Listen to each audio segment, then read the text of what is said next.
Yeah, can you transfer me to the physical media department? Beautiful. What? My name's already in the system? Well, I called about that like 2 weeks ago. Yeah, I'm gonna have to call you back. Mike! Mike! What? When do you get home? None of your butt wax. What's all the banging going on up there? It's Vince's microwave. I just brought it in. I had to move it. Dude, you got a microwave? Heat up this Hot Pocket for me. Dude, you have a toaster oven. Sucks, dude. It cooks it all uneven. Too bad. Come on, man. Heat this thing up for me. No. Besides those 2 Hot Pockets you ate were mine. I was going to take them to lunch tomorrow. Come on, man. I'll go get some coupons from my apartment later. No. I don't want coupons. I want real Hot Pockets. I can't eat a coupon. Fine, I'll pick some up at the store then. Right now. Hot Pockets and a big-ass Mountain Dew. Buy it. I'll do it later. You haven't even left the basement since you got here. I went out earlier today. Yeah, I saw you outside. Take a big dump on the lawn. Not? Yes, you did. Give me the Hot Pockets and a big-ass Mountain Dew. Tonight. Do it. Dare me? I dare you right now. I straight up dare you. Do it.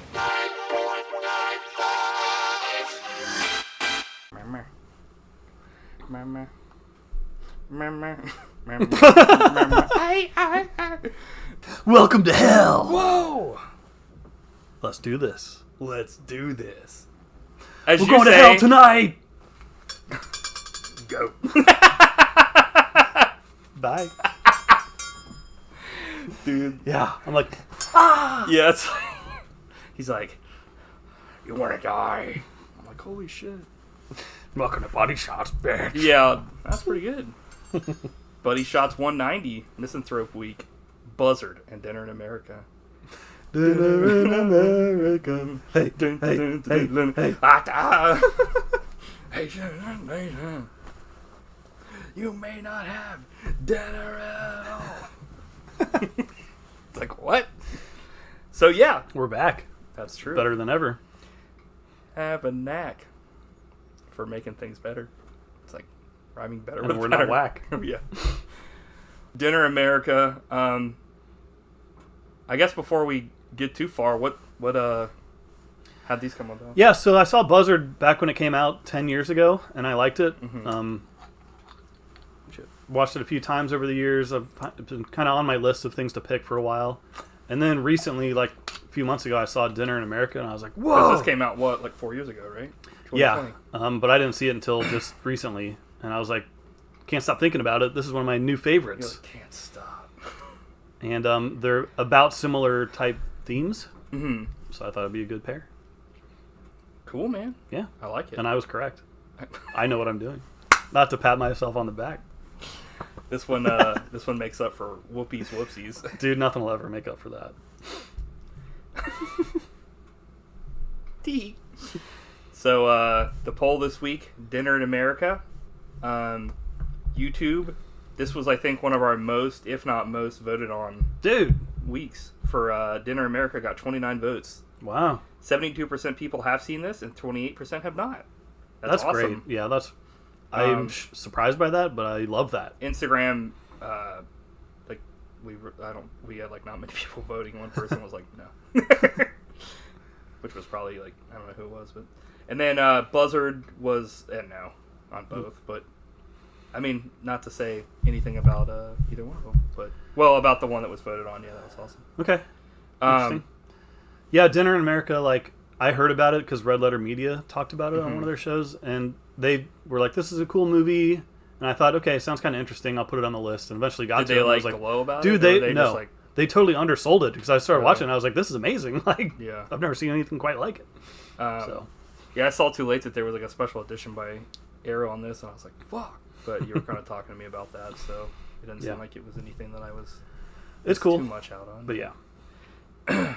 They didn't unveil the secrets of the photos. So this is your pick. So which one do you want to talk about first? I think I'll start with Buzzard. Nice. That's the first one I watched. And, Cool. And by that logic, the first one I took notes on. Would you like some bugles to go along with it? Yeah, sure. Do you like bugles? It's been a long time since I've had them, honestly. I mean, I guess we'll see. Nothing will beat, what is it? Knobbly's fucking knobbers or whatever. Yeah. It's fucking coffee or whatever.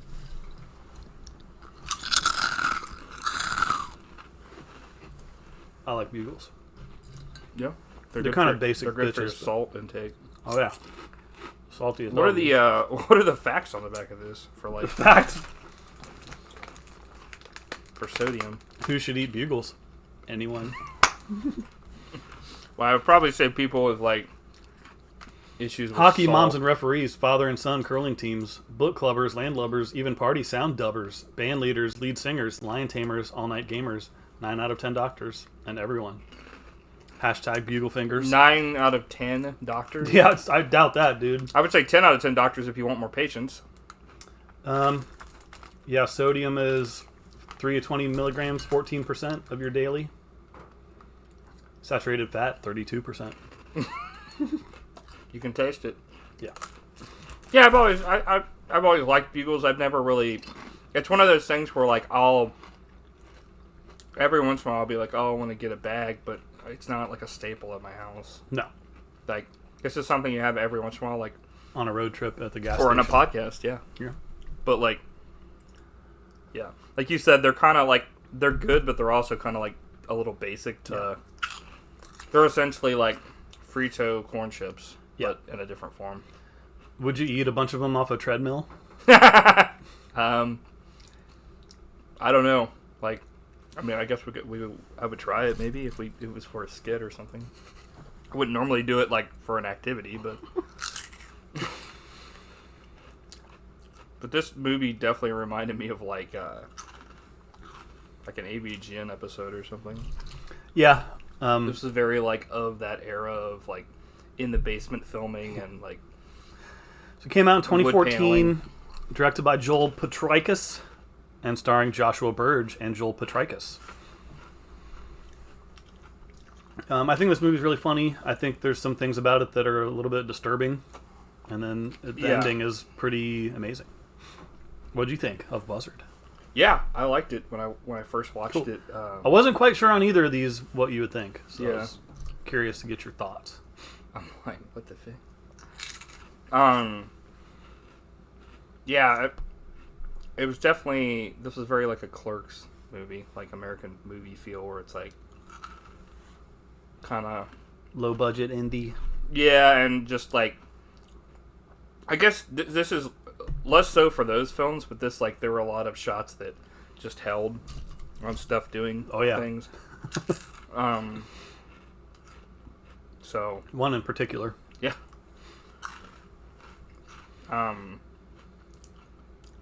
But this one's mainly definitely a film about a low-down rotten bastard. Yeah. That's kind of a chicken shit, but yeah. I don't know. Kind of a loser, kind of a criminal. Yeah, it's kind of And like a all-around dork. Napoleon Dynamite Yeah. character that, like, but if, like, Napoleon was trying to, like, get away with, like, defrauding shit with money and, like... Basically a total sociopath. Right. And I really like the interaction between the two, like Marty and Derek. 'Cause Yeah. Derek's also a huge dork and a total loser, like in Yeah, a they're, different like, way. straight out of, like, Napoleon Dynamite, the way that they act towards each other. I think his coworker, Derek, is more of, like, like Napoleon Dynamite. He's kind of like a, dude, what the fuck? Like, that kind of a thing. Straight up dare you. Yeah. The other guy's kind of like, I don't know. Like you said, he's just like he's a loner. He lies to his parents. He lies. Pretty much there's like not really anybody he tells the truth to unless he like absolutely has to, because when he doesn't have a script, he's pretty much fucked because he gets confronted and he's like, Yeah. He tells a lie that goes nowhere. And it's like, I think what I like about that character is like it reminds me of people that I've known throughout the years, and also myself to a certain degree. Like don't want to conform to the norm. I'm like, but well, he definitely reminds he's me. a rebel, guys. Watch out. Oh yeah. Totally reminds me of a guy I used to work with that I think you probably met once or twice. Is he in jail? I don't know. He might not be alive. Jesus! But yeah, I mean, I've definitely known... Something real about it. I've definitely known people like that before where I'm like... You know, they're... It depends, like, you know... It can be nice, but, like, to you possibly, but sometimes you're also, like... You wouldn't trust them. Yeah, or I'm scared of this person. Yeah. Yeah. Because it's like, you don't want to get, like, to be real friends with him and go over to his house, or, like, because you know that, like, he could turn and kill you at any moment. Yeah. It's like, Jesus. Even if you're in the party zone? Right. What'd you think of the party zone? Yeah, it was just kind of like any standard AVGN 1980s basement with the wood paneling from back in the day. Does this take place in the 80s or something? Or it felt like it did?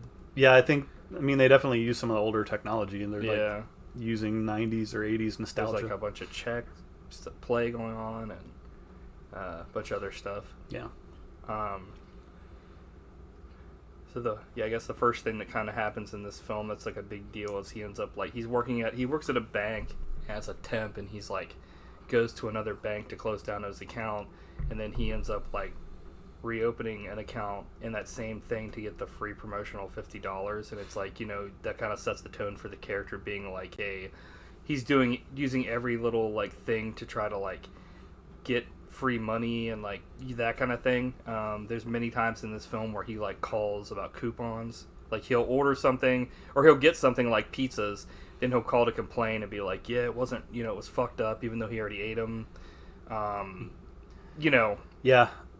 Kind of reminds me of, like, there was a scene where he, like, gets a Egg McMuffin out of the trash and returns it, and it's like, something just isn't right about this, like, telling him, like, you know, I got this earlier and stuff, and they gave him a new one. It reminded me of that scene from Kenny vs. Penny, Who Can Stay Homeless the Longest. It's, like, the kind of stuff where, like, Kenny Hotz is... He like, does that exact thing. Is a smart person, but he would never, like, stoop to the level of trying to, like...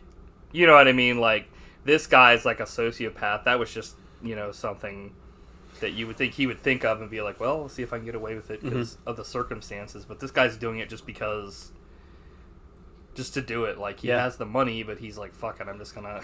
He doesn't even try to hide it. Like, the thing I like most about that first scene is the guy's like, when he figures out that he's just playing him, he's like, what? So you're trying to game the system, and he's like, absolutely. Which it, like, flips at the end and fucks him over Yeah. because he ends up, you know, he meets somebody that won't bend over for him. Which I thought was funny because at the beginning, you don't see the person's face ever, and at the end, you clearly see who this character is and stuff. So it's like, it's like switched. That guy's, he's not in control anymore. He's like the little kid, like, and in the other situation, like you said, he was like, essentially like, who cares, you know, blah, blah, blah, and all this kind of stuff. Mm-hmm. What'd you think of Joshua Burge as Marty Jackitansky? He was good. Yeah. I've never even heard of him before, but I think that's kind of like how it is for both these films. I hadn't really heard of the actors or actresses in them and stuff. But, yeah. Once I saw this, because I'd never seen him before in anything, I was like, whoa, I'm going to follow this guy's career. And, like, he had a small part in The Revenant. And I was like, dude, his time has come. He's going to be a big star. And then it never happened. He was like the bear. Yes. But him and Joel Potrykus, the director, they've made a few other movies since then, and they actually have another one that's about to come out. But I think this is my favorite. Yeah, I mean, I've never seen The Revenant, but in none of the promotional stuff or trailers, I ever remember thinking back and seeing him in any of the shots. No, that's why I was like, when I saw it on his IMDb, it's like he's known for The Revenant and all this other stuff, and I was like, what? Okay. Still doing the indie stuff. Yeah. Which is totally fine. But yeah, I think that, I guess, I mean, like, he did really well in this film. I think, you know, it would be nice to see him, I guess, in bigger stuff, but it's also where he wants to have his career and where he's lucky enough to, I guess, get parts and stuff, so. He's lucky enough to get parts after this shit. It's like, no. I also thought it was funny how, like, he essentially, the only time he does tell the truth, like, nobody believes him. He's like, yeah, I've been gone for like 3 hours. And they're like, no, you weren't. You were gone for maybe an hour, like the one lady. Mm-hmm. And it's also, I don't know if you probably did notice this because you've seen this multiple times, but like the one person that asks for him like all the time is like the receptionist lady. And it's like, I felt like it was pretty clear that she actually had feelings for him or liked him possibly. Because she's the only one that really ever asked for him and was like, where is he? You know, and like when he was called out later and didn't go to work, like, and Marty went in, like, she asked, like, where's, you know, so-and-so and stuff like that. It's just like, huh. And but from his perspective, he's like, I don't give a fuck about that, you know, because he's so scared about the check fucking issues he got himself into. Because he said, like I was talking about earlier, he works at a bank, and his boss comes over, and his boss is, like, so forgiving. She's like, oh, yeah, he'll just do this, you know, that's fine, I'll just leave it to you. But he's, like, a temp, and she gives him all these, like, checks that they tried to like deliver to people and they wouldn't like answer their phone or they wouldn't like, you know, they just weren't able to get, they paid too much money. And so he calls all these people and like all of them are like, you know, essentially like don't answer, or they're like, you know, hang up on him. And so he's just like, he gets a check from his mom that she actually makes out to like, I guess like his sister or something like that. And so he finds out from like the bank, like, yeah, you can, if you can sign it over to yourself or something like that. So he's like, really? And like, or you can like take these checks into like you could take these checks into like an ATM and get that done. And he does that and he's like, holy shit. But then it ends up becoming an issue because eventually the ATM it cuts him off for like fraudulent activity essentially. Like, what's going on here? Because he's got like a fuck ton of these checks that he's just trying to cash, and when he does all this, his boss is like, did you do those checks? And he's like, yeah. And she's like, really, already? He's like, yeah. He's like, yeah, I mailed them out. She's like, how? He's like, well, you know, I just found some stamps and I mailed them myself. And she's like, well, like, you know, the receptionist lady does that, and she has like a log on all this. And he was like, well, I just had some old stamps laying at home that I did. And she was like, oh, okay, well, you know, thanks or whatever. And it's like, and that's when he's like, she's like, if you're that, you know, interested, and we can go through and find out like where they are and if people have like cashed them and, you know, fraudulent. And he's like, shit. Like he's just like, yeah. Like, but even Derek told him that they were gonna do that. Yeah. Like, yeah. You're gonna get in trouble. Yeah, he's pretty much like, yeah, like, dude, you're gonna get fucked for doing that. And it was just like, he goes into the bathroom and just, yeah, freaks out. And the funniest thing is, well, there's a lot of funny things, but he freaks out. He's like, basically hides. He doesn't even go to his apartment. He's like, surveillance cameras are out for me. And like, yeah, he did steal money, but it was like $2,000 or something. Yeah. He would get fired, and they might even press charges, but it's not like he's going to go to prison, you know? It's not like he's going to be killed. Well, not only, I mean, yeah, I mean, I guess it's an overreaction. Depends on how far they wanted to press it and stuff, because, like, the amount of money that he takes, like you said, but it's also, like, it's like he's so... He thinks his life is over. Well, his character's pretty much fucking dumb, because he's, like, yeah, like, he thinks that as soon as, like, he has possible thoughts that something might happen, that instantly they know, right, and they're gonna like surveil him of all people, and like, a loser temp. Yeah, and like, yeah, like what, and like that the bank would have the resources to hire like right, outside detectives or something. Like there are fraud people, but they wouldn't go to your fucking house and shit. But like you said, he's totally paranoid. Which actually, that was another thing. I was like, man, this could have been called like Paranoid Week, because there's some definite stuff in both of these films like that. Also, like the other guy, like not the main character, but Derek. Yeah, I kept forgetting. Does he like pull his fucking pants down all the way when he takes a piss? Like, I couldn't. Yeah, I couldn't tell. I was like, because they obviously don't show his ass, but he walks up to the urinal. It looks like. There's also like some thing in this where like, I possibly think that like Derek is like closeted, because like I don't know if you noticed the way that he's always like, don't look at me, you know, that's gay, you're a pervert, and stuff, right. And he's just like, I can't stand this anymore, and I'm like, or the hilarious scene where they're both running on a treadmill at the same time. That reminded me of like Ben's house, where like I think we tried that one time and everybody treadmill and, antics, and fell and fucking busted our ass. Marty, my wiener's touching the bar. Yeah! My wiener's touching the bar. He's Marty. like, I'm gonna flip out if your dick hits my ass. And I'm like, why would that be like the first thing you would say out loud to somebody? So that's why I was like, pretty sure that this guy like has a boner for this other, like he likes Marty. Yeah. Like if Marty had kissed him or come on to him, he probably would have been like, okay. Which is, you know, it was interesting. Yeah, definitely. I'm like, it was interesting. So here's the rules for the party zone. Bring your own controllers. My rules. If you don't want to party, you're in the wrong spot. Like, that's not a rule, that's a statement. Also, why would one of the rules be my rules? Because these are the rules for the party zone. Dude, I'm assuming you made them up. He thinks he's like the world's biggest badass. Yeah. Like, check out this music, and it was like something lame. It was like... Also, like, he brings him into his basement and like is like the party zone is now active, and he's like, it's like something you would see at like Discovery Zone for like a 3-year-old or something. And then he turns the lights on. He's like, "What are you doing?" And he's like, "It just it's Dude, like the lamest shit ever." That's so funny to me. What did you think of when Marty made dinner of 2 DiGiorno's pizzas and a sandwich with ranch in the middle? Yeah, it was like tortilla chips and ranch. Would you ever try that? No fucking way, dude. Yeah. Looked like shit. Yeah, it was disgusting. I was like, I mean, I know a lot of people do like they'll. I think there are a lot of people that like ranch on their like, you know, like they'll dip possible like things in it and stuff. For me, I'm like, I have to have a specific kind of ranch. Like it has to be something like a little bit better than just kind of like the stuff that comes in like Hidden Valley. Yes, a little bit better than something like that. It's got to be like something like when we go to a wing place, it's got to be like, hey, we've got our own like blue cheese or ranch. It's got to be that kind of stuff. Cause the only ranch I like is Cool. Yeah, I don't like ranch either. It's like it's nasty. Yeah. But I knew a guy who would put that much ranch on shit, and it was grossing me out. It was disgusting. He's like, I'm putting my ranch on it. Special sauce. Dude ranch. Special sauce. He's like, here's my all beef patty. He also has a scheme where he goes to return stuff that he like essentially steals from work that he ordered that's really high end stuff.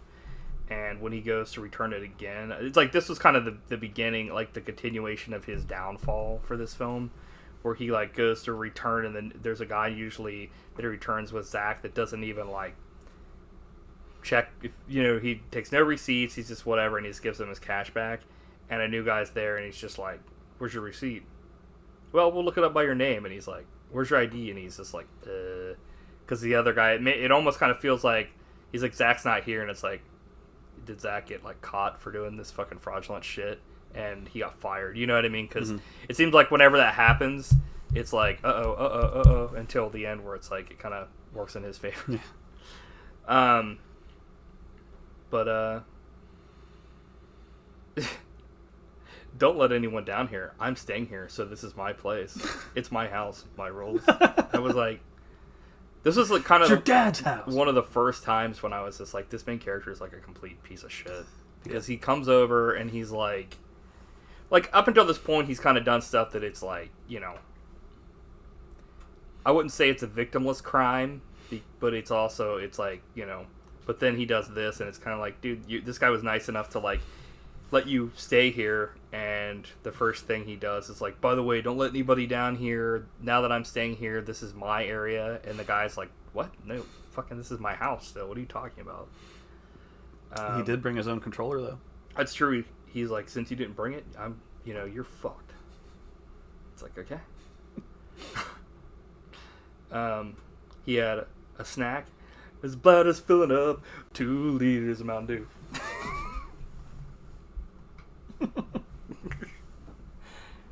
I've never seen that before, though, where, I mean, I guess he was prepared. He brought like a 2-liter Mountain Dew and some snacks and stuff. Hey.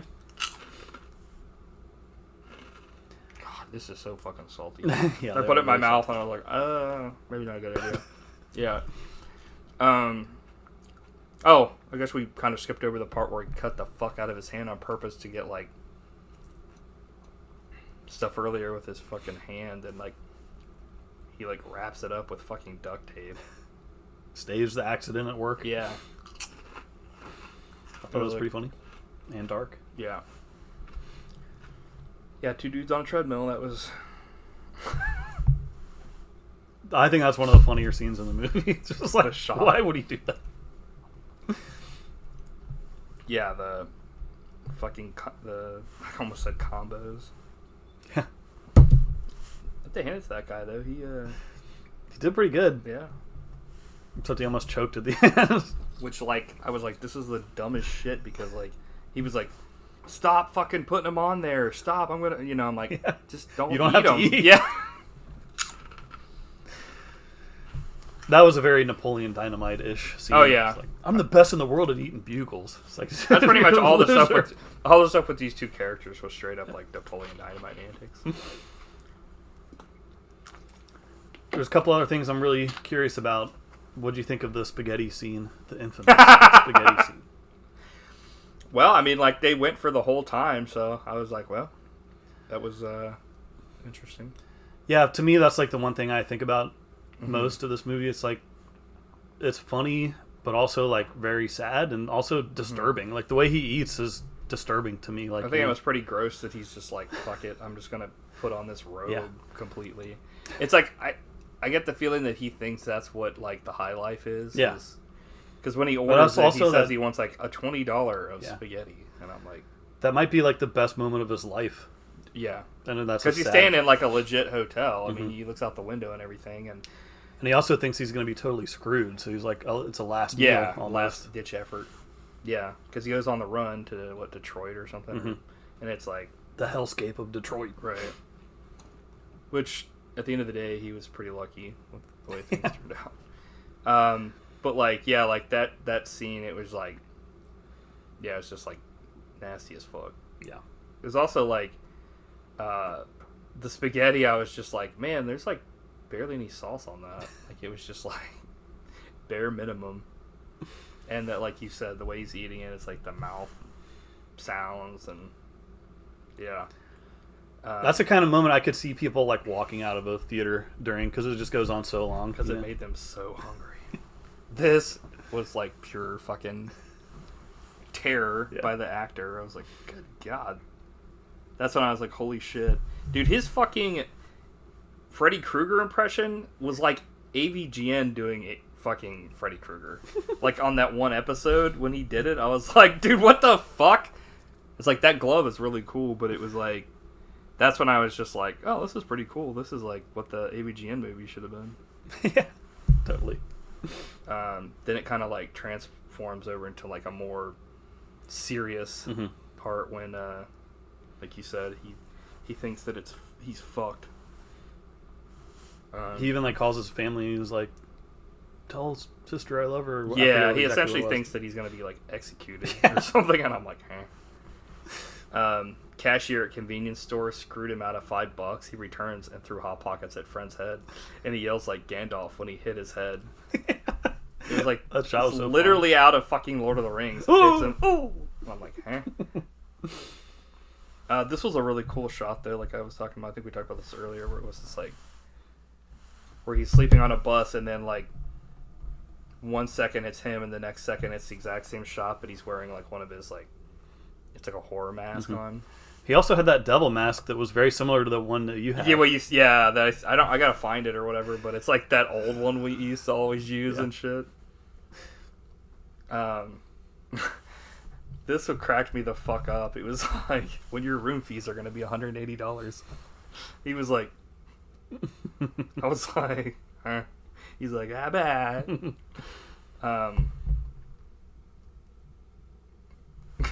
Filing down glove makes a horrendous sound.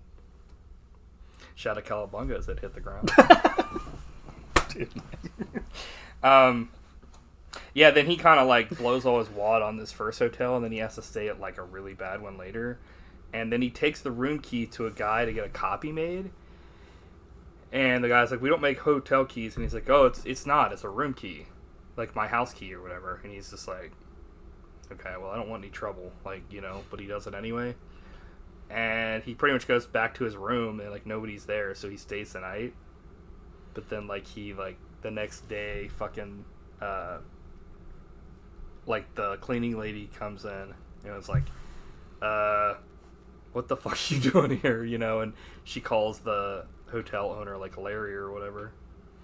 and then he like essentially is like, fuck, they're like, we're calling the cops. And when he hears that, he's like, oh shit, you know, the cops are gonna find out, they're gonna put my name in the system, and they're gonna know that I fucking took all this money, which like pretty much nobody knew. So he was like, but then like he was like threatening him with the glove. He's like, get the fuck out of here, I'm gonna kill you, let me out. And then they, you know, he's like, okay. It was like, holy shit, like the violence has transcended. Starts to get real dark.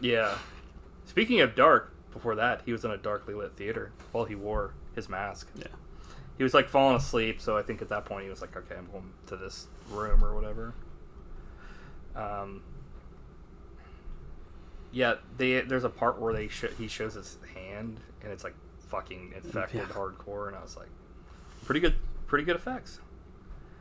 And this is the part I was talking about where like he takes his checks to another bank, and they pretty much catch his ass, and he's just like, I just want to talk to you about these, you know, we're waiting for another person to like, you know, investigate this bank manager was terrifying to me. Because he was like toying with him, like he knew he had him totally trapped, but he was like reveling in like, you know, because eventually he was like, he's like, this is the true villain of the movie. What do we wait for? He was scary, dude. Well, I mean, it's like that authority figure that knows that he's, you know, got his prey. I guess it's not his prey. But you know what I mean? He's like, I've been hunting. The man that fucking did the crime is the hero. The fucking villain is the man that's trying to stop him. I know what you mean, though. In any other situation, this would have been like, this guy's a fucking predator. Yeah, dude. That guy was chilling. But like, he was chilling. He's like, but like, he had this conversation, and it's just like from the beginning, but it's flipped, and like, he's like, you know, what are we waiting on here? And he's just like, okay, well, I'm gonna be honest with you. You know, I called the cops. You know, this amount, you might not have done anything, but this amount of fucking checks that you're bringing in here is suspicious as fuck. And it's like, if he was smart, it's like he would have done these over an amount of time, but he always tried to like do a fuck ton of these at once. Like, this line in that moment was really the only thing I thought was funny, where he's like, you're shit, everything you do is shit. Like, he's like grasping at straws, as you said. Just like Jackie Chan, he was at the end of his rope. And then right before he strikes, he turned into fucking like the zombie from Resident Evil 1. Dude, yeah. And fucking slashes the shit out of the guy, and essentially like turns the tables on him because he like the sharpened blades. Yeah, he's just like, fuck, dude. Like, you know, it's like, okay, what did that guy like bleed out or? He was in trouble. Yeah, but like he essentially like runs out of there. And it's like, fuck, you know, like, what am I going to do? And then he calls home, and apparently, like, Carol, his boss, got fired. So essentially, he's, like, in the clear. I'm free! Yeah. Woo! And it's just like... He triumphantly runs down the street as Freddy Krueger, like he's turned into a slasher now. He's like, hell yeah! All bad deeds go unpunished. Right. And then, what'd you think of the final shot?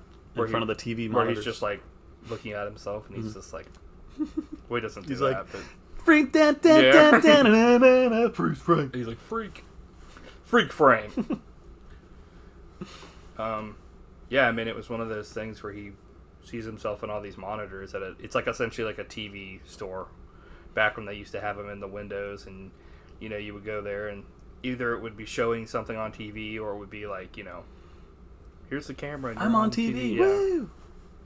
It was kind of one of those things where he's like sees himself, and then he kind of looks right at the camera, and it's just like, or like, you know, right at the stuff, and it's like, am I the fucker? He's turned into his own ghost. He's like, fuckers! Yeah. So, I loved it. I did see a thing where somebody was like, what'd you think of the ending? And I was like, I don't really know what you mean by what did I think. It wasn't like ambiguous, like he didn't get like blown away or anything like that. Well, it was mainly him kind of like, I think, contemplating like, holy fuck, like seeing himself like for who he was, and you know, and finally maybe being like, holy shit. But when he walks away, the image of one of them, he doesn't walk away. And I didn't see that. Yeah, that's like a chilling little touch there at the end. Well, 0 out of 9.95. But I mean, you're right. And I'm like, this experimental shit sucks. That's interesting. I'll have to go back and watch it because I didn't miss it. Yeah. I did miss that the first time. Actually, the opposite. I did miss it. Cool, man. Tubi popped up like, if you like this, check out these. And I was like, let me watch the end of the movie. It was dude. like... I'm like... Did you catch it the first time? I think so. You were like... You got it. What did you interpret that to mean? That he was like... That his mind is like not right. Like something's still really wrong with him, even though he survived this little problem. That's like a well-known like psychiatrist thing. They put you on a bunch of TVs, and if you walk away and one of your things stays there, you're fucking not right. You're a ghost. Yeah, that could be true. Maybe he got killed, and he's like, I'll see you no more. Derek killed him in the party zone. Yeah, he's like, you're my love. Gotta get it on in the party zone. Like, Friday night's a great night for getting killed by fucking bugles. Dun, dun, dun, dun, dun. I'm like, whoa. That's cool. Yeah, I mean, I really don't know what that would mean to me, but that's kind of a thing in a movie something where that might make you think anybody about it can later do whatever on. the fuck they want with that ending. Like, exactly. Well, we've looked it over in our film class, and everybody has their own interpretation of it.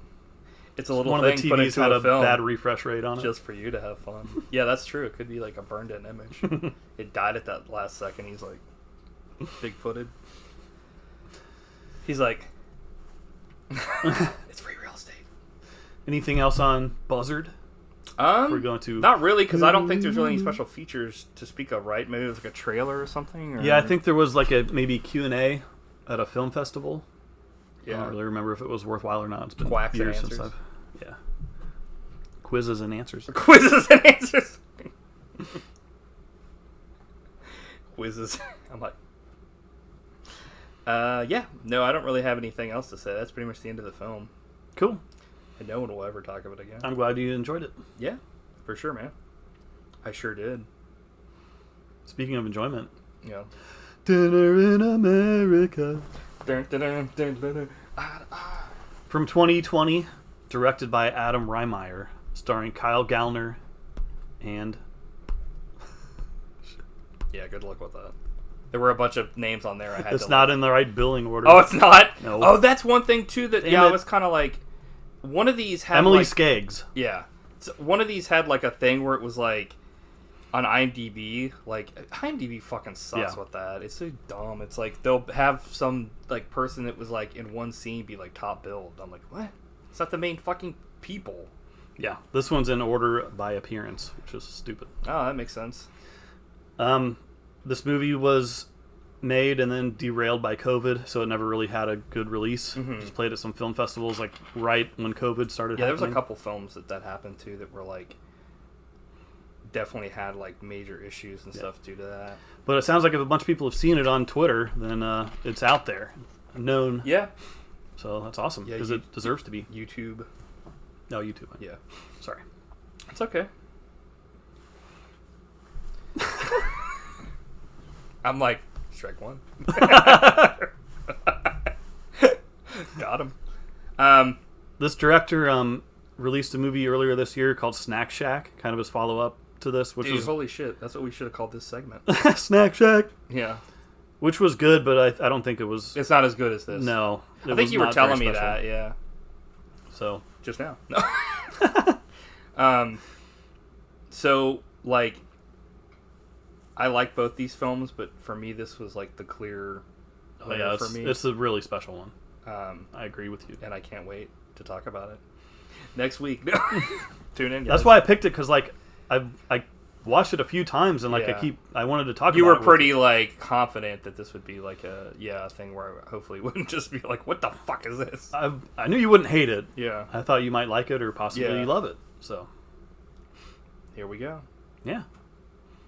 I was not familiar with anyone involved until I saw this movie, so it's all... Yeah, same. Like, I hadn't really known anything about, like, the two leads. Yeah, Kyle Gallner, I guess he's been around forever in, like, real small parts. Yeah. But he's finally getting some leads the past few years. There's like, a small part in this from Back to the Future fame, Leia Thompson. Yeah, it was good to see her pop up. It was cool. I haven't seen her in forever. When I was looking through IMDb, I was like, okay, well, they have like one person in here I'd heard of before, and it was interesting because in indie films, sometimes you'll get that where you'll have like a bunch of people that are kind of coming up, and then they get the rub by like somebody that's either in it a lot or they're kind of like in it a little bit, but it's like a well-known actor, actress.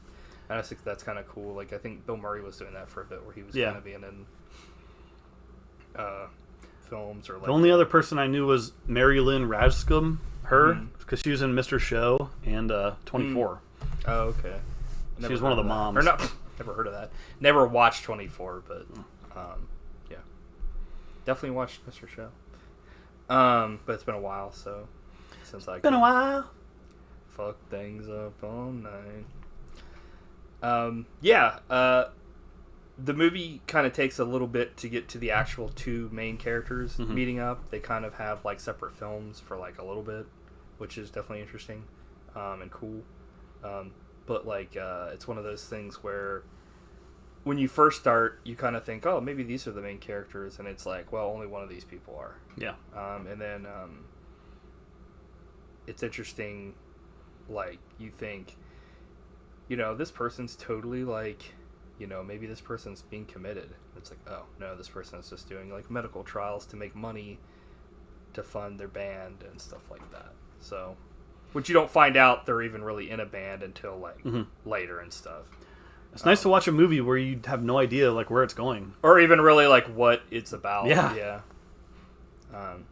Yeah. It was definitely, like, a joy to kind of take the journey, and not only does it just have like a plot you don't really know what's gonna happen, which kind of harkens back to, like, you know, to me, like a lot of indie films, you know, that I've seen, like Clerks or other stuff, where it's like, you know about these, you see these characters but you don't really know what's gonna happen, but also like the evolving relationship between characters in the film, and a relationship that's not sullied by some bullshit cheating or some other crap where it's like, you know, misunderstandings or anything. It's just a true blue relationship. It's one of the best romance movies we've ever watched for this podcast. I agree.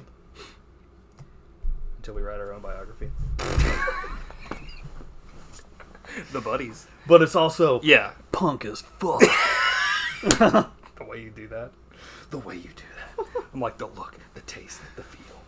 Yeah, but I didn't know what to make of like Kyle Gallner's character Simon, because I'm like, is this guy a killer? Like when he first meets up with what's her name, Patty. Yeah. I'm like, is he gonna rape her? Like he's being super menacing. You know what I'm talking about though?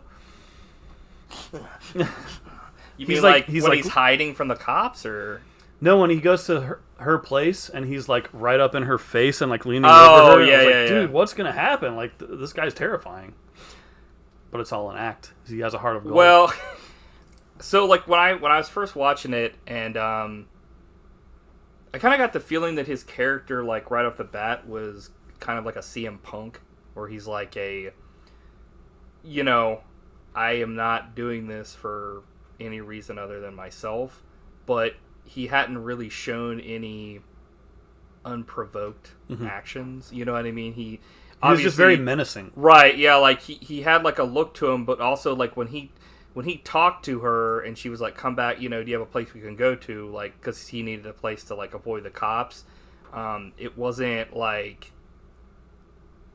I don't know, to me at least it didn't come off like he was menacing, but it was like menacing to like people that it seemed like deserved it and stuff. Yeah. When he kind of, he seemed like somebody that was just like, you know, which I've known these kinds of people. They're like, they like fucking with people and stuff like that. So it was just kind of like one of those deals. Like, I think I was also just hoping that I wouldn't witness a fucking rape in a film. It's also like she's like, you need to take it down. She's also like on the cover and they're like together. So I would assume it wouldn't be like, yeah, he raped her and fucking, you know, now they're together. Like, okay. But, yeah, like, this movie kind of starts off interesting because it's like, once they get out of there, she's like, you want to come home with me? Sunday dinner. I'll blow you after. And the dad and son are like total football heads and racists. the dad played by Nick Chinland. Yeah. He had a pretty big episode of X-Files where he kidnapped Scully. Okay, yeah. And he was also Billy Bedlam in Con Air. So I'd seen him before, but it's been a long A time. movie I've only seen like one time. Yeah. But he was your favorite character in this movie? only for one reason. Jesus. Yeah. Total extreme, like, Racist yeah. as fuck. Like, they're watching football and he's yelling out, like, the N-word and stuff. Like, yeah, come on, let's go. And it's like... And the son is like... You get that there's maybe, like, he's kind of maybe slow or something. But, like, essentially, Leah Thompson comes on to, like, the main character, Simon, instead of, like, the daughter getting with him. And they're making out, and then she, like, accuses him of trying to, like, rape her or whatever, essentially. And he's like, come on now. But she's also wasted lying. on white wine. Yeah, she's lying. And then he's like, get the hell out of my house. And then it's like a fucking free-for-all. Like, they're trying to get him to, like, beat his ass. And, like, they, like, the son misses the tackle. And then he, like, is cornered and breaks out the front window. And then, like, earlier he had, like, spread gasoline everywhere. And it just, like, set their house on fire. And they're like, holy fuck. That escalated quickly. Yeah. That's when we kind of cut to, like, our other main lead, Emily Skiggs, as Patty. She's being made fun of for no reason by the two dudes that treat her like shit, but it's obvious they want to, like, fuck her. Like, they're, like, turned on by her, even though they think she's, like, mentally handicapped or whatever. And they're also racists. Yeah. I'm like, they're my second favorite characters. Yeah, there's a lot of characters that, like, definitely you can tell if they are an asshole because they're either racist or they call someone, like, the R word, like, you're, for being, like, mentally handicapped, or, like, they'll say, just all kinds of horrible shit. And even though Simon is, like, people are like, he's a bad egg or whatever because he's a punk or whatever, it's like, well, he's not going around, like, doesn't say any of that stuff, and he treats people equally as long as they're not, like, pieces of shit to him. Because you find out throughout this film, like, yeah, maybe he, like, oh, this guy's out of control and stuff. He does kind of act, like, in people's faces, but then you're like, you see the kind of people that are around him. Like, his family treats him like shit for the most part. They're all kind of, like, completely, like, rich people and are, like, trying to psychoanalyze him. And, they don't, like, the only person that cares about him really is his brother, who, like, gives him all the slack and stuff, and it's just, like, just loves him for who he is. And, just, like, his bandmates are, like, they want one thing, and they're willing to, like, sell him down the river and stuff like that. And it's just, like, when he's, like, the whole reason their band is big, because, he is the secret man. John Q. Public. But I think that's really what this movie is about, is, like, dinner in America is really fucked up right now. Like, it's a fucked up place to be. Yeah. Being eaten alive. Not good. Yeah, it's fucked up. It sucks you gotta be arrested to get a good dinner in America. Yeah. But yeah, like you mean the setting movie, of, like, family. Each dinner scene is, like, crazy in a different way. Yeah. Yeah, for sure. It's like, it shows the family dynamics and stuff, but it's like, they're different, like you said, like, dinners where it's like, people yelling at each other, but then there's also one where it's like, they're nice, but they don't understand their kids, or right. Like, people are just trying to get through their day and stuff like that. The thing that I think really elevates this movie is the score, because it's, like, constant throughout. It's, like, pulsing, like, doo, doo, gaku, doo, doo, doo, it's pulsing. Gaku. And it's just like, hashtag it's pulsing. It's pulsing. It's pulsing now. It really ups the energy level. Yeah. Like, it really propels. And the ante, if you will. What do you think of the score? Great. Yeah. Nice. One of these motherfuckers shit all over the bedding, and now it's everywhere. Clean them up. Homeless guy taking a shit. Yeah, she works at, like, a Not pet the first shop. time I've seen that. Yeah, and her, like, her boss treats her like shit. I mean, he doesn't, like, I guess, treat her like shit. He's not, like, you know, whipping her or anything like that. But, you know, it's like... And it's not really, like... I don't think he really ever is like, you're a dumb piece of shit or anything like that. But, like, when... Later on, when they come back to get her, like, last checks because she got fired and find out she's been replaced, like, by someone else, even though he said the reason, you know, why she was fired or let go is because, like, they needed to downsize because too much money, or, like, you know, they didn't have enough money. It was like, he's like, you're a little slow, and it's just like, everybody thinks she's, like, pretty much, like, stupid, or, you know, that kind of thing, or, like, slow, or mentally handicapped, and then, like, you know, she shows everybody wrong. Yeah. With her, you know, writing and stuff like that. Whoopsie. I almost dropped my phone. This has a... Oh, go ahead. Go ahead. I was just going to say, this has one of the coolest things in a film for, like, reveals where it's like... I don't know, I guess we're kind of jumping all over the place, so it doesn't really matter. Yeah. So, her thing is she's like... And she really likes this band called Psyops, and she's in love with the singer. But nobody knows who he is, and meanwhile... Simon, you see throughout the film, he goes to get his mail, and he gets all these letters, and it's like, he has all these letters from somebody that's like, you know, love letters. And he's kept them all. And then you see she has the camera, and she has the letter in her room. He goes and he looks and he's like, holy shit, she's the person that's been sending me these letters.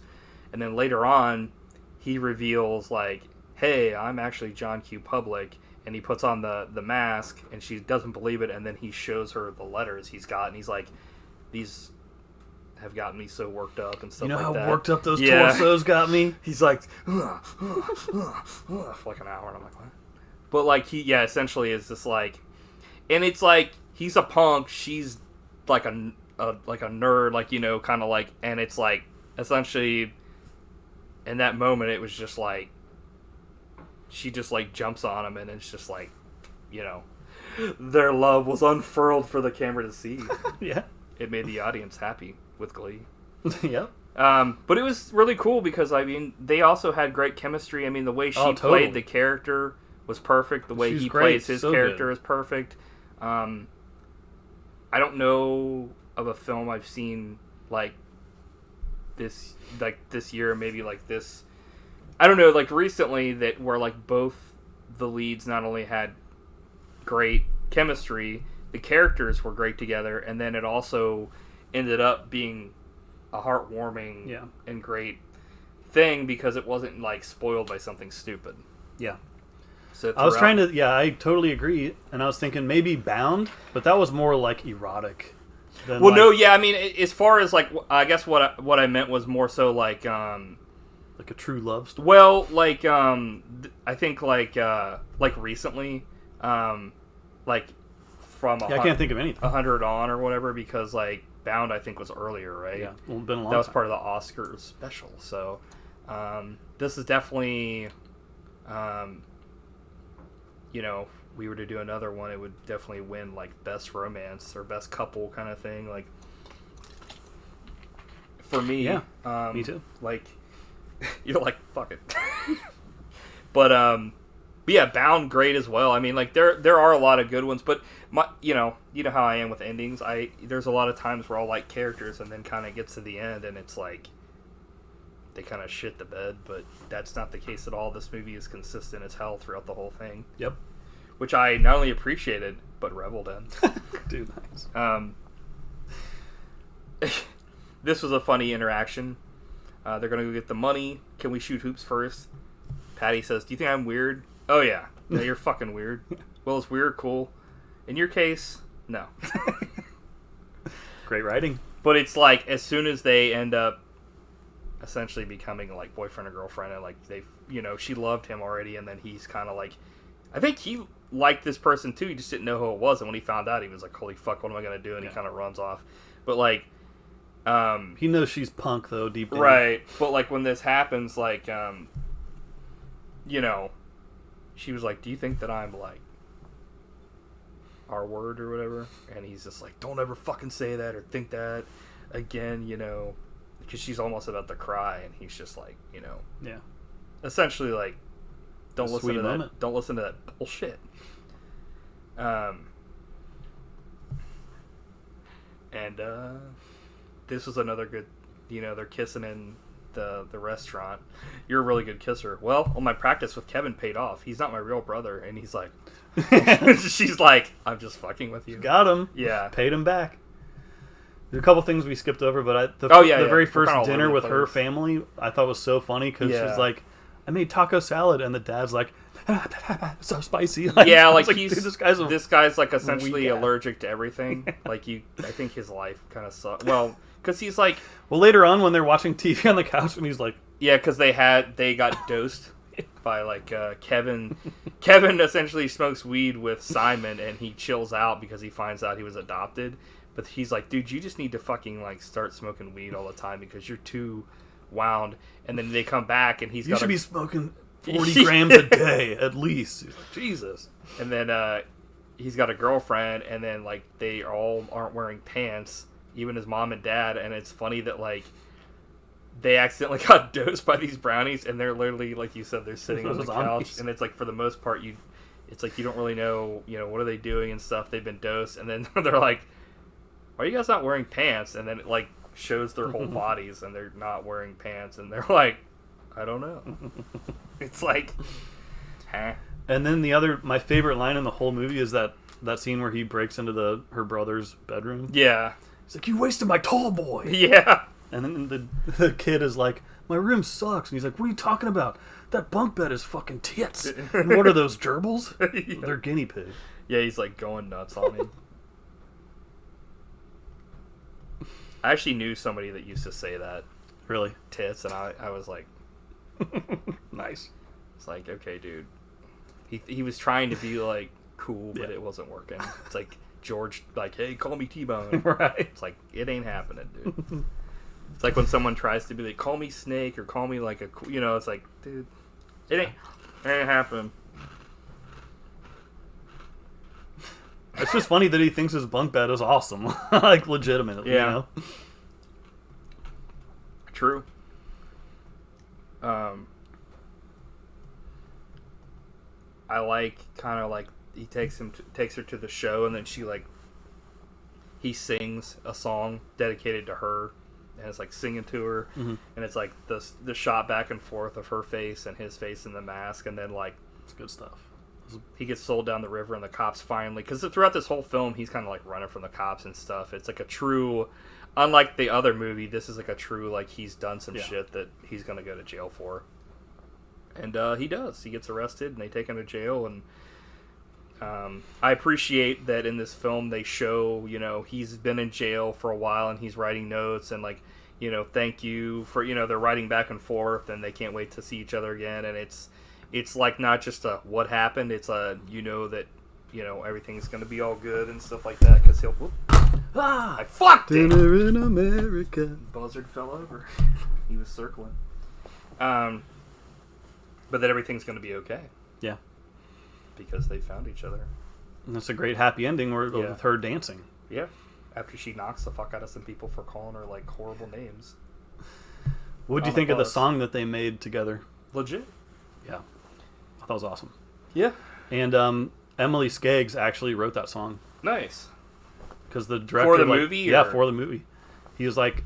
The director's a musician, but he didn't have a song yet. And she's like, I got this. And she knocked it out, and it's a great song. Nice. Yeah. Music Boyfriend, You're My Yum Yum. Maybe she should be the person that writes the... Call Me and I Come. Thank you for that. I thought you'd appreciate it. I liked it. It was great. I'm like, oh. Like, it shocks you. But that's a great, like, very romantic chorus. Is like, fuck the rest of them. Reminds me of very Fuck much of them all like but us. Scott Pilgrim. Yeah, I could see that. Very punk, like that feeling. Not necessarily like, more so like the comic Scott Pilgrim. The movie was just like, that would have been like, fuck you. Yeah. Like, damn, dude, why is everybody so hateful? And then one of the better lines in the movie, when she's like, remember yesterday I said it was the greatest day ever? Today's even better. Yeah. It's like, whoa! And she's like, you got arrested, it's even better. Fuck you. You want to start a girl band? Hell yeah. It's good stuff, man. And then my favorite of the entire thing, he's in a cell, and his roommate's jerking off to the fucking lady on fucking TV, the like TV anchor lady. He's like, and I'm like, he's like, it's under a blanket, and for whatever reason, he's like punching the fucking, and he's just writing, like, ignoring it. Just so he knows he's there. Because he knows that, like, yeah, I don't know, it's like, it's best to just not fuck with somebody like that, because that guy's clearly... I like how you called them roommates. Yeah, I mean, I guess that's kind of what they were, right? Yeah. Cellies, roomies, you know. Spending time in the joint together. You know, they're just doing a dime. Good stuff, man, all over. I don't know. I feel like if I had like 10 hours, I wouldn't be enough to say enough good stuff about this film. Personally. Yeah, I agree, and I could watch it again right You're now. like, in fact, for me, it's 11 hours. You're just not as good of a fan. Fuck. He got me. No, I'm really happy that you liked it so much. Yeah, me too. I never take pride or revel in disliking a film, for sure. I mean, I don't think you don't either, but no, sometimes it just happens. It's like the smallest thing can hit you that's like dumb, you know what I mean? You can just think something stupid, and maybe the next film you see, the same thing happens and it's fine, but it's like it's the sum of its parts. I mean, it's like baking a cake. If like one little thing's off, something can taste astronomically weird about it. Yeah, I mean, like, you've watched the special features and stuff on this, right? Do you have anything specific to say about these, or? Yeah, they talked about having some time to rehearse together, which usually when actors talk about that, it's like a big deal. Because on a lot of movies they don't rehearse, right? They don't have time or money to do that, so they said it made a big difference. Like, really, the only time they would have would be in between takes, but a lot of times actors will just go to like their trailer and rest or something. But... yeah. Emily Skeggs comes off as a very cool person, and Kyle Gallner comes off as a very serious person. Like, you can tell he is super into acting. He's like taking like the craft of this character, like, yeah. I think they could have talked for hours and hours about it, and they did on this, because there's 2 hour long. There's like a commentary, right? Yeah, video interviews and a commentary. So there's a lot. I always like when like the actors have their own commentary, like when the Hellboy commentary was just like the actors and stuff. I always find that interesting and fun, because even if they really don't talk too much about the movie and they're just fucking around, you get to hear more about themselves and other stuff. But they're pretty much just like praising each and every moment of each other's acting the whole time, which is nice. They're like, I've got to praise you like I should. I got to praise you. It's like, like, don't steal my sunshine. I got to praise you like I should. It's like, huh? So what are your ratings for these 2 bad boys?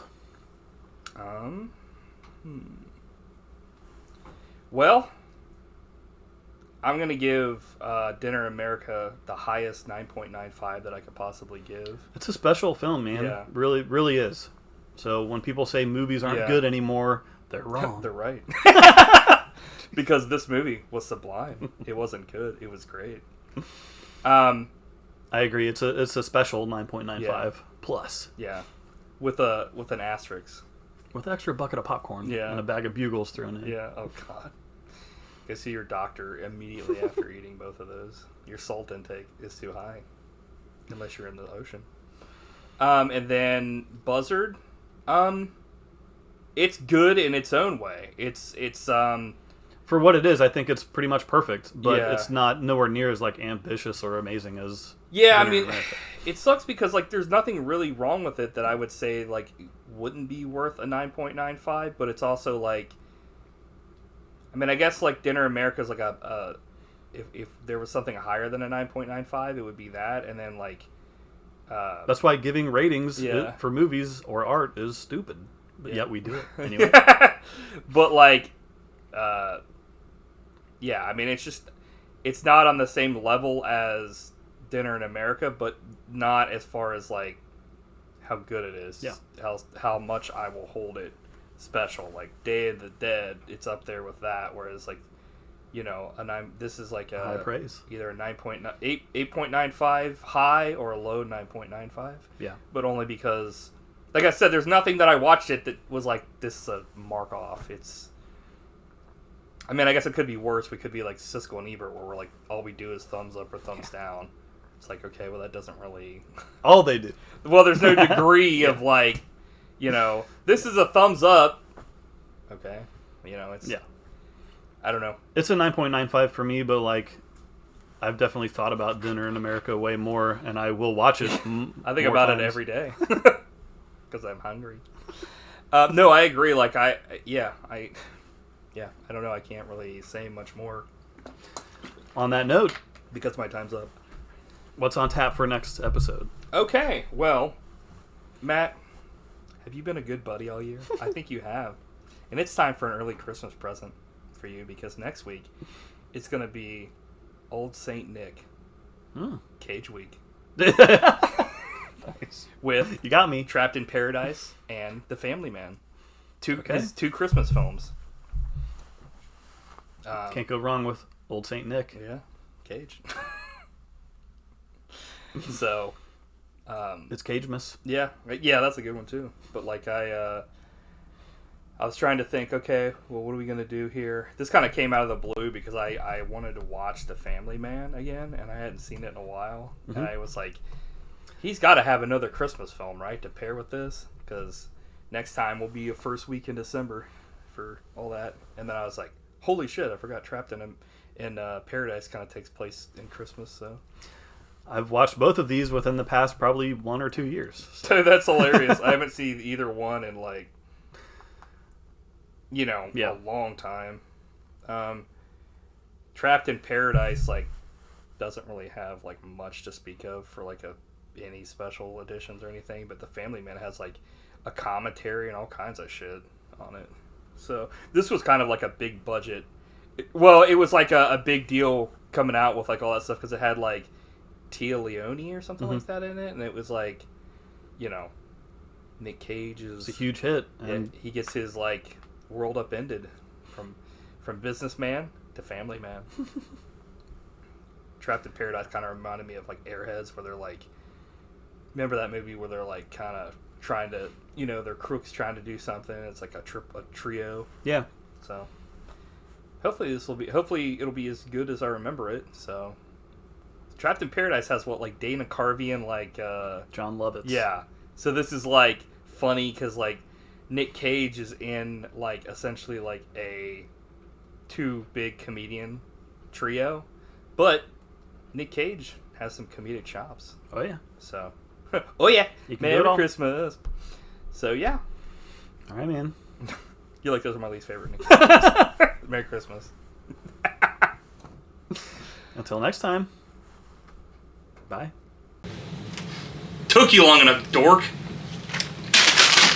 You got me in trouble with that fucking dare, man. What are you talking about? Vince said we can't do the podcast anymore. I got an idea. I'm on podcast, mic slammed into your driveway. Crack me open so I feel the air inside me. I dare you right now. I straight up dare you. It's like, what? Hang on, Gloria's gonna just walk right up the stairs. She's like, I've seen enough of this scene. Yeah, she's like, ugh. She's like, yeah, I already saw it when I watched the movie. She's like, so you're just doing scripts now without even changing a single word? Pretty much. She like serpentined up the stairs. Right now, Hot Pockets. I started laughing halfway through that. Right now, Hot Pockets and a big ass Mountain Dew. Okay, I'm gonna do that again. You became an announcer. I became The Rock. Right now, Hot Pockets and a big Mountain Dew. Took a big dump on my lawn. 9.95. Emotion. feeling so high. 9.95. In overdrive. Put your body in overdrive. 9.95.